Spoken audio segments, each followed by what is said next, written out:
What's good with YouTube? Y'all already know Big Flocko with a comics perspective, and I'm smashing, dashing, sliding on through with a little bit of energy. Please hit the like, subscribe, comment, do all those things to help support this channel, and hit that bell notification for future fire content.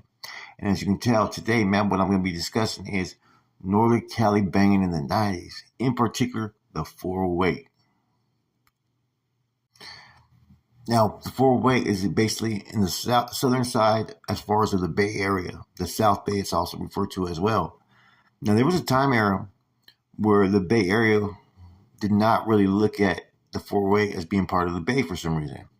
Besides having a lot of Crips and Bloods, which the rest of the Bay Area, you really didn't have Crips out there, man. You had some Crips in East Oakland.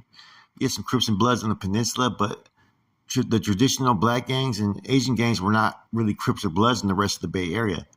San Jose was a little bit different, as well as the Norteños, right, out there still were affected by a huge presence of that Cholo Stilo. Now, like most people that are my age, right, a lot of us started banging around 88, 89, and a lot of it was contributed to basically that movie Colors, man, where everywhere in the United States, people started wanting to gangbang. And my town, my county was no different than any other county or city. Around 1992-93, the San Jose Mercury News ran an article talking about Milpitas had now 10 active gangs, which for a small city, that was a lot of gangs, right?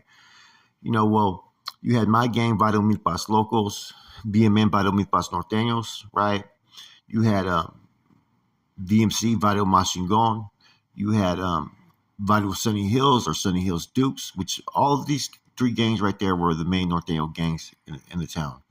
You had also a lot of homeboys that were from like San Jose and surrounding areas that were out there, right?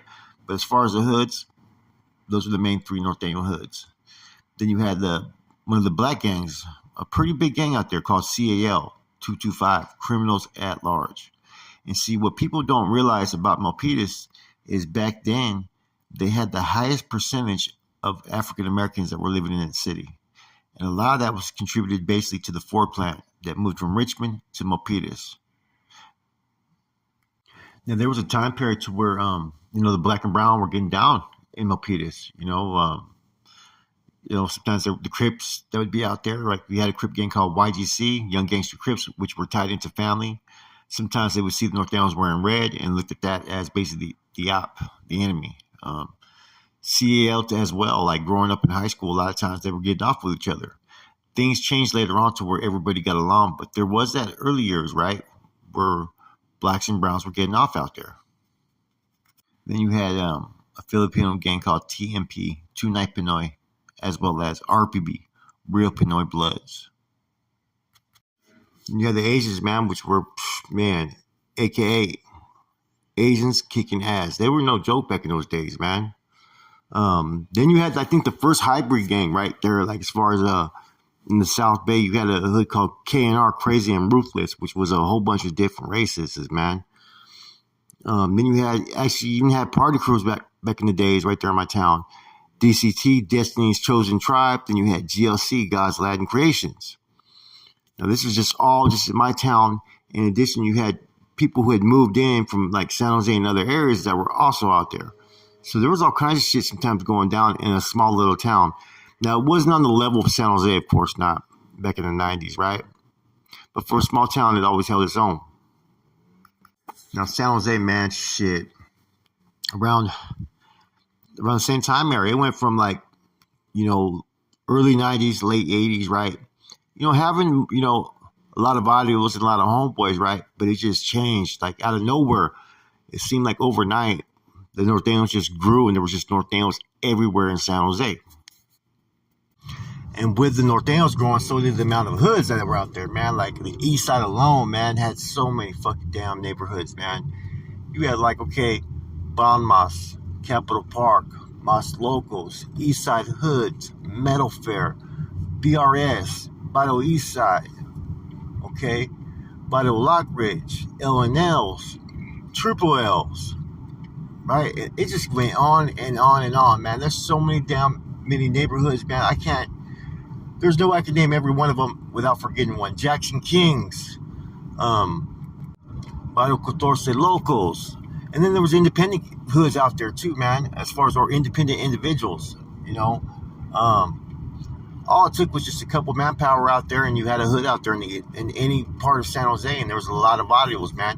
Northside, VNH, Barrio Northside, 12th Street, you know, Sanjo Grande, Barrio Sanjo, Barrio Montalban, okay, Barrio M Street, Westside Mob, Barrio Horseshoe, BGT, Westside Ganga, Barrio Alma Locals, MFG, TMP, Ravens Core Familia, Eastside Familia. Like I said, I can go on, and if I miss any of the hoods from San Jose, man, my bad. You also had Hoffman, too.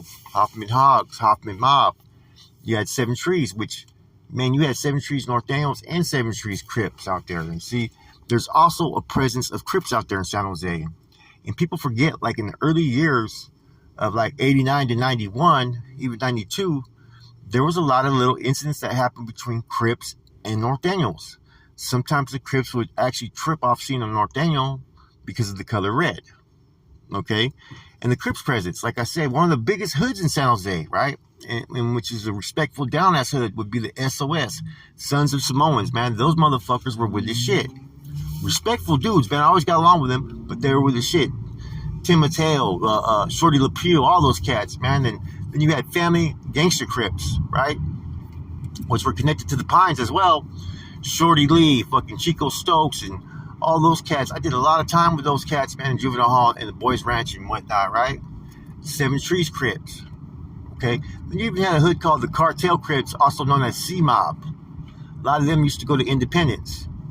And so, you know, there was a presence of, you know, black Crips out there in San Jose. And the thing about them is that they dressed just like the Crips did in Los Angeles. They were out there gangbanging. They had that whole stilo. The, you know, the khakis, the dickies, the chucks, the Cortezes, all the same things that the homeboys would wear as cholos, right? But they just had the little Crip swag to it. There was also, you know, a couple blood hoods out there. There was the MP Hood, right? It's right there in Mount Pleasant, right? And the thing about MP Hood that was interesting, right, is they were Bloods, but they didn't really look like the Los Angeles style Bloods. For instance, they wore red, but a lot of times they would wear a lot of green. Then on the west side, you'd have the West Side Jungles, right?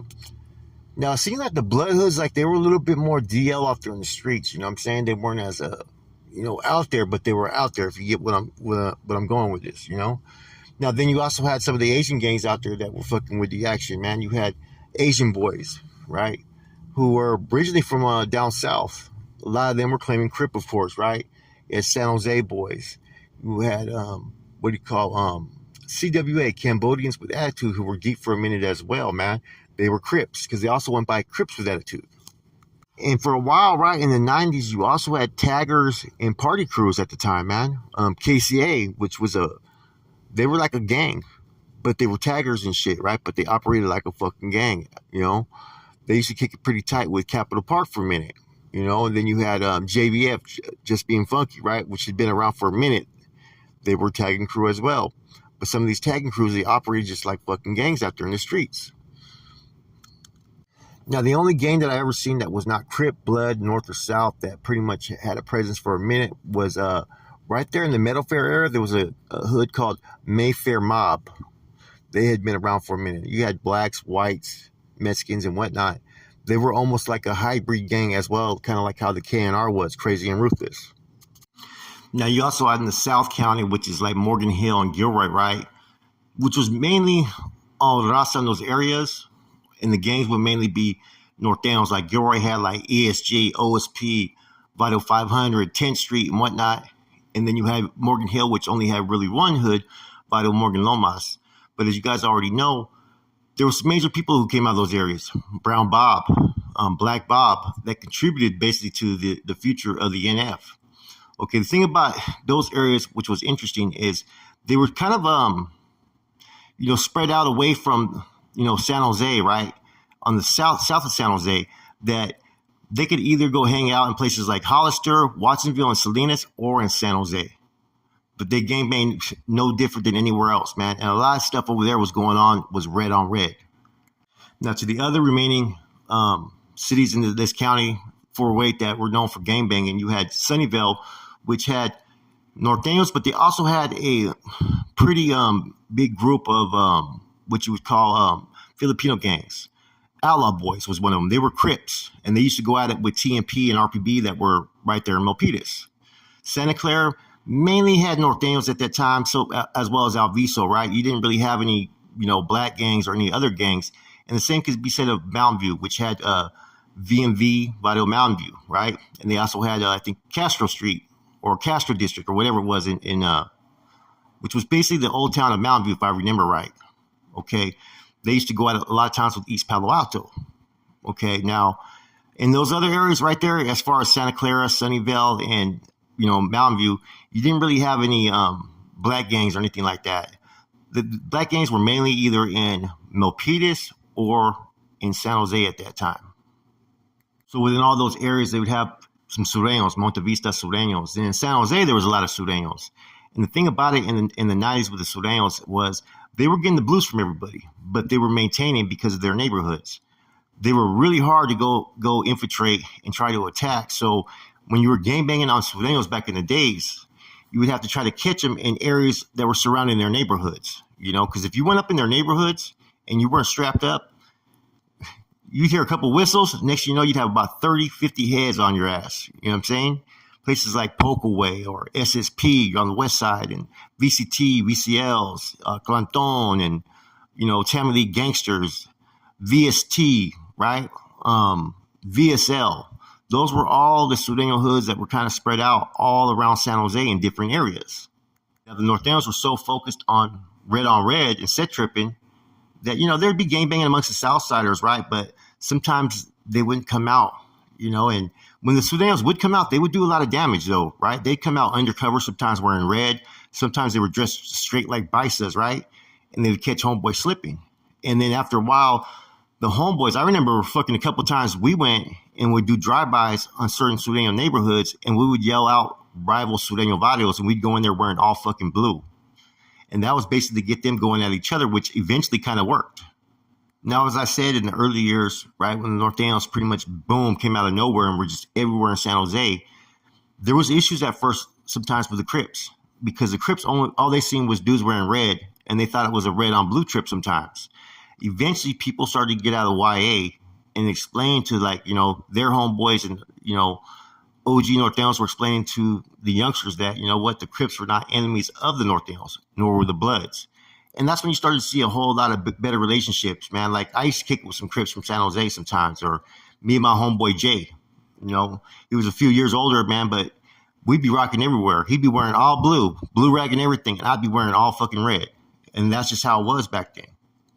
San Jose was basically the trendsetters for, the whole county, especially for the Norteños. So what sometimes the Norteños were doing in San Jose, other cities would start to either copycat or emulate that into their own style, as far as even in the gangbanging, there were shootings, drive-bys, stabbings, and whatnot. And, that started happening more in San Jose as far as in the early 90s. By the mid-90s, in my town, is when we started to have gunplay a little bit. But it wasn't on the level of San Jose. But when we went to San Jose, out there kicking back or living out there, you had to be on the same level as all the other hoods out there and how they were fucking operating and funking with each other out there. There was a lot of red on red. And like I said, there was no really predominant hoods out there, in my opinion, because you had new hoods that were like maybe 20 deep, 30 deep. And most of the old neighborhoods that were recognized and known, their numbers were never fucking like you think in LA or Southern California, where the sets have like 300, 500, sometimes 1,000. San Jose, they could be like 30, 40, maybe 60 at the most per generation. That's per generation. So that allowed, even, new hoods in San Jose to pretty much, be ready to engage with any other value as far as in value warfare. And you also had hoods that started to click up with each other, And the thing that started to happen, right, that, was very true out there in these areas was that, the blacks, when they had beefs with other Crips and Bloods, whatever it may be, it stayed with the blacks. The Asians and Filipinos, they didn't really try to go at it with other blacks or Norteño gangs. It happened here and there, but they would mainly go at it with other Asians or Pacific Islander gangs. For instance, OLB in Sunnyvale, they went to the Great Mall when the Great Mall opened up, and they shot 2 cats from, I think, TMP. Maybe one was from YPB or RPB, and then RPB retaliated, with a firebombing. Now, my first case of going to juvenile hall was when we rushed some Crips from a gang called Triple S. This cat named Sniper from SBP, which was a part of this Triple S gang, lived in our neighborhood. And see, he tripped off us a couple of times because we were walking. His homeboy seen us wearing all red. So instantly, they seen all red, they tried to rush. So we ended up rushing his pad, me, homeboy Rascal, and then the homeboy Max Chavez from the east side, who's was connected with East Side Hoods. Max went to the county, and we went to juvenile hall. You know what I'm saying? For basically putting in work, those dudes snitched on us, man. So gang banging was like changing your clothes basically out there. You never know who you were going to go at it or what was going to happen from one day to the next.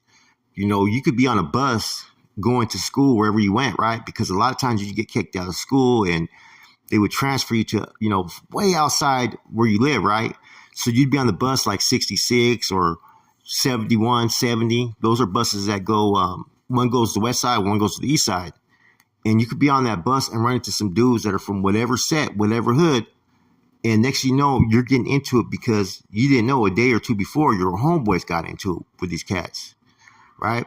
And there was a lot of females that would instigate things because the females out there at that time, you had little North Daniels out there, Sanho bitches and, whore masters, which were, they were on a whole different trip. And they used to instigate a lot of pedo out there, and I could sit there and tell you right now that most of the issues I seen us were instigated by females talking shit. Oh, these dudes said this and that about you. Okay, well, fuck them too then. And then pedo would happen. But for the most part, right, the gangbanging events, there'd be gunplay, there'd be stabbings, right? But there was a lot of fighting back then. So you had to be able to learn to hold your own, especially in the early 90s. And I think that kind of helped a lot of North Daniels, right? Because we would go at it with blacks back in the days. There was a lot of issues. And therefore, chunking them with blacks, a lot of times blacks, man, they're a little bit more, naturally, physically gifted, right? So you start to learn to fight real quick, and I think that really helped a lot of homeboys going into YA and going into prison because they were used to coming from the shoulders. Whereas cats from down south, a lot of times they were used to gunplay, and I think that has a lot to do with, helping whether you can fight or not, because if you're fighting every day, you're used to fighting. But if you're used to gunplay, you get used to gunplay, and it kind of changes the element of things, North Daniels are always known to pretty much have hands, at least the ones that are active, right? There's always going to be those cats that are weenies and whatnot, but for the most part, they have hands. And back in those days, because there was so much red on red, you figured out where each man stood, okay, where each gangbanger stood, because you couldn't always hide behind your hood. Your hood was only a representation of where you were from. It wasn't who you were. The same thing as North Day was only representation of what you represented. It didn't make who you were. You had to do that on your own fucking 2 feet. There was no red on red reporting or any of that shit. You could be in a situation to where you're getting jammed up by 4 dudes, right? And either you're going to bitch out or you're going to be about your shit.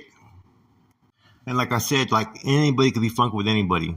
Like, for instance, in 91, you had some Crips that came and shot my homeboy, okay, when he was driving with his other brother. The shit had kicked off over his younger brother, Chuco, and they went to go get a pizza. And, they had the other homeboy had his son with him in his car seat. As soon as they hit the stop sign, man, I remember I was right there. They whirled by, and I remember Chuco throwing a VML at us, right? They stopped right there on Shirley and Dempsey, and dude just came from around the bush and just started fucking shooting into the windshield. Bam. Point blank range, shot my boy in the face. There were some Crips. Later on, we ended up running into them in the county jail, and those dudes pretty much fucking, as soon as they seen that there was a couple homeboys of mine that were locked up, I remember it, those dudes were fucking rolling it up left and right. But for the most part, we were going at it with other North Daniel Vados at that time out there. Red on red was serious, man, and it was pretty much spread everywhere. It wasn't until about 1997, 98 that everybody started getting the memo that to stop doing drive-bys, to stop set tripping, and the red on red was pretty much put out there, and then the GUN CD, and everybody fell in line, with that for the most part, okay. But for the early years, like I said, there was other hoods out there, man. Like I said, Crips and Bloods and whatnot, man, and they held their own. But a lot of times they were more focused on each other. They didn't look at the Nortes as enemies, years later. Now it's a little bit different. You have a whole lot of different gangs and sets, right? But this is during this time era. There was a time period when there were several barrios that clicked up, to go against the Sudanos that traditionally they didn't get along. And I think that's around the time when they had that Sudano that got murdered by Washington Elementary School, which was a highly publicized case because you had several different Norteño barrios that traditionally didn't get along. They were all together to fucking basically start fucking going at it with the Sudanos. Now, you even had some Norteños that were high-profile targets out in the streets. They weren't Norteños no more. They were now Sureños. For instance, Porky. Everybody knows Porky, man. He used to run, I think, with Mas Locals back in the days, right? He eventually switched up and went to Pokeway. I remember we got him one night, him and his homeboys right there in Pokeway and shit. Almost ran him over, and then the youngster homeboy Grumpy at the time, pretty much he beat the dog shit out of Porky bad. And he was a youngster too. You know what I'm saying? And that was shit around 94, 95, I think it was. Maybe, I don't know. I get my years mixed up. For instance, me growing up, we used to kick it a lot with ESF, Eastside Familia, right? They used to come down and kick it a lot. And then, other people from different hoods like Montalvan, right? Sometimes homeboys, went to school with homeboys from other barrios, like homeboy from the shoe used to kick with my homeboys in Cal Hills. Capitol Park, my homeboy Leonard, right? He was like fucking from Milpitas, but also from fucking, the park, it seemed like, right? Because he'd bang VMLs too, but he'd also recognize he was originally the one that was out there putting down work with Turtle. The Turtle that got indicted, him, my homeboy Leonard, Joker were, two individuals that were putting the park on the map back in the days, And they never said nothing when he moved to Milpitas and started banging with us as well. In fact, we were going to click up with Capitol Park based upon that. That was like around 93 or 94, but they wanted us, I think, to be Colonia Maravilla or something like that, man. And we're like, nah, we're from Milpas. Parties on the weekend at that time, it was always gangbangers there. Always, man. And shit would always kick off, man. Up until when I got out of prison, man, there were still parties like that going on and shit, man. And I've discussed those in other episodes, man. But we're talking about this time era, the 90s. Which during that era led to me going to prison for a drive-by shooting. I committed, like I said, a red-on-red case. I shot at some cat's house from Valle Mas Chingon back then. And that's just how it was. It was gangbanging, 5 years later, I was the one coming out trying to unite all the hoods, that we used to have funk with and issues and stuff like that, But this was gangbanging, Like I said, if I forgot any areas, my bad. But you guys know this is pretty much how it was, man. Like, Cinco de Mayo was big. Boulevard Nights, that would be on Story and White mostly. And Cinco de Mayo would be more Santa Clara Street, Story and King, and then El Camino back in the days, right? And of course, Great America as a kid. We'd go to Great America, and that's the one place where we used to always get into it with the blacks for some reason. That's the only time you see Norteño Raza, right, all together against blacks when there would be incidents at Great America. And it always started with one individual, and it just would blow up and it'd become blacks versus Mexicans. Fairgrounds, of course. I always see a bunch of Norteños there. They used to have rappers sometimes try to perform from Southern California like Frost and whatnot. And as soon as you heard about Frost coming, you'd see, man, he would not even be able to finish or start that concert because he'd already be getting rushed. Now, during these years, man, is when a lot of Norteño barrios, right, were going into war or fighting, and a lot of people got locked up. And lo and behold, the Southsiders were able to continue to maintain, and eventually they started to get deeper and deeper, And, there's not much I can sit there and say about them in the 90s because it was cat and mouse game. We catch one, we'd either shoot at them, stab them, or jump them, and vice versa. There was some Sudanos out there that were with this shit out there, trust me. But there was also a lot of weenie cats as well, man. And there was a lot of cop callers and shit, man. You don't know how many times I fucking had brushed up on some Sudanos in certain neighborhoods and shit, right? Next thing you know, the cops are being called, Anyways, with that said, man, I hope you guys enjoyed this. A little bit about how it was gang banging out there in the 408. With that said, I'm gone.